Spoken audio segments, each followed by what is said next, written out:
ule uhuru, maana ya uhuru na dhana ya uhuru inaondoka. Tunasema tumekuwa uhuru tu dhidi ya utawala wa kibepari au utawala wa kikoloni, lakini wananchi wenyewe hawako huru kwa sababu viko vikosi ambavyo vinaendesha chinja ambavyo hata serikali yenyewe imeshindwa labda kuvitambua na kuvibaini na kuweza kuvishughulikia. Hata unaweza kusema kuna uhuru hapo. Kwa hiyo nasema uhuru tulionao bado unajua na changamoto, tunakubaliana kabisa. Pamoja na kama ile kauli Simbachawene of course imetusaidia kupunguza kwamba tunategemea tusione tena mtu anakamatwa kiolela na watu ambao hawajulikani. Itasaidia. Lakini tuseme bado tunayo changamoto kwenye vyombo vya ulinzi na usalama kama taifa, na hivyo ndio vinavyotia dosari uhuru wetu. Leo hiyo hata mtu kwenye magrupu ya WhatsApp unaambia usiongee sana bwana, unaweza ukapotea. Sasa kuna uhuru tena hapo, hata uhuru wa kutoa mawazo ambao katiba imesema utakuwa na uhuru wa kuweza kujieleza, uhuru wa kutoa mawazo, kuzungumza chochote, katiba imeweka wazi. Sasa kama kwenye magrupu tu ya WhatsApp si kuna nani alikamatwa alikuwa anachochea sio nini ndani ya WhatsApp akadakwa sio nini akapewa sio dhamana. Sasa bado tunao changamoto kama taifa, lakini nadhani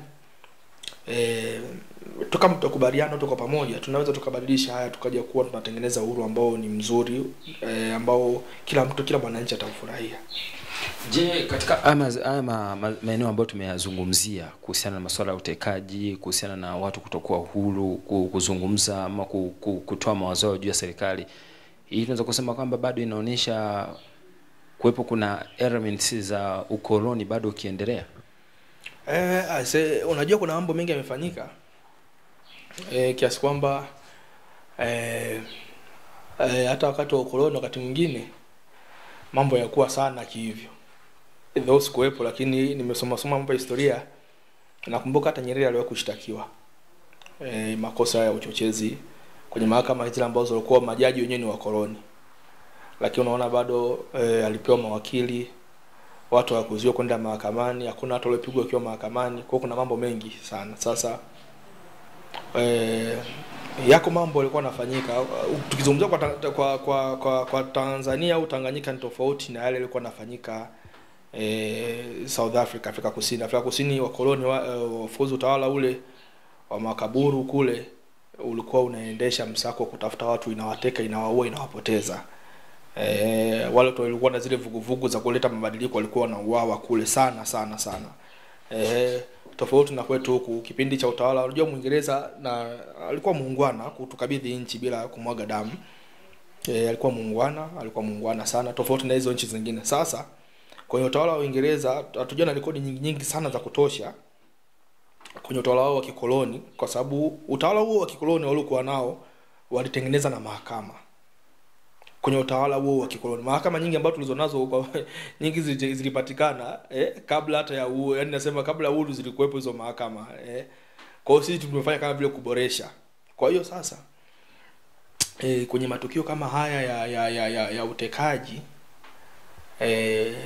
na mambo yanayofanana na hayo, sisi kama tumetia doa kiasi kwamba kuna vitu vimefanyika hata nadhani hata wakoloni wako kuvifanya. Wakoloni wale tawala Tanganyika, sizungumzia wakoloni utawala South Africa, ni tofauti. Nazungumzia hapa Tanganyika kwa sababu wakoloni wale pamoja na kwamba waliweka mambo ya kodi kubwa za kuumiza watu, bado walikuwa na uwezo kumkamata mtu na kumpeleka mahakamani na akahukumiwa kwa mujibu wa zile sheria za kimahakama.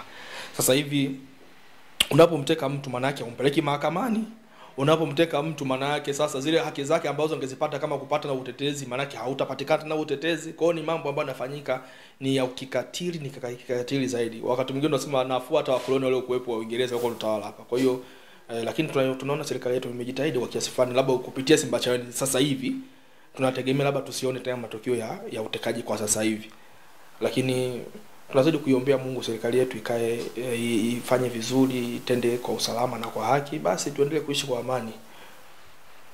Sasa na yamkini sasa kwa sasa hivi kwa viongozi kwa mujibu wa katiba labda wafanye nini sasa kuweza kuhakikisha kwamba wanaisimamia kikamilifu ile misingi ya uhuru wa Tanganyika, kuweza kuhakikisha kwamba raia wanapata zile haki zao za kimsingi?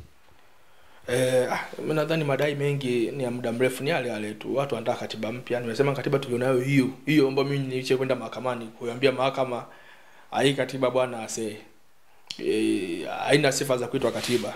mimi nimepeleka kesi mahakamani. Hii katiba ambayo inampa mamlaka rais na mambo mengine yote, kama viongozi wataanza kutibu ugonjwa wa katiba, tutafika mbali, kwa sababu mawazo na pendekezo ya wananchi yatakuwa yameingizwa kwenye katiba, namna nchi iendeshwe vipi yatakuwa yameingizwa kwenye katiba. Lakini pia jambo la pili, kuwa na tume huru ya uchaguzi, tume ambayo itakuwa inaweza kusikia nini watu wanataka, tume ambayo itakuwa maamuzi yake pia inaweza yakawa questioned mahakamani. So tume ambayo zinafanya jambo uwezo ukapeleka mahakamani. Kwa mfano, sheria ya tume ya uchaguzi na katiba inampa mamlaka mwenyekiti wa tume kutangaza matokeo ya urais. Akishatangaza, wewe uwezo kwenda kuyapinga mahakamani.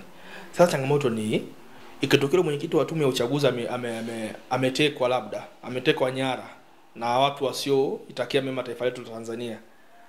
Akawewe mzee, usipotangaza fulani ndio wa upinzani wa chama kingine yote ndio ameshinda, tunakuua. Kwa hiyo by force akaja katangaza ile. Yaani kwamba wewe kitokea umeenda umemteka mwenyekiti wa tume ya uchaguzi akakutangaza wewe, automatically umekuwa rais.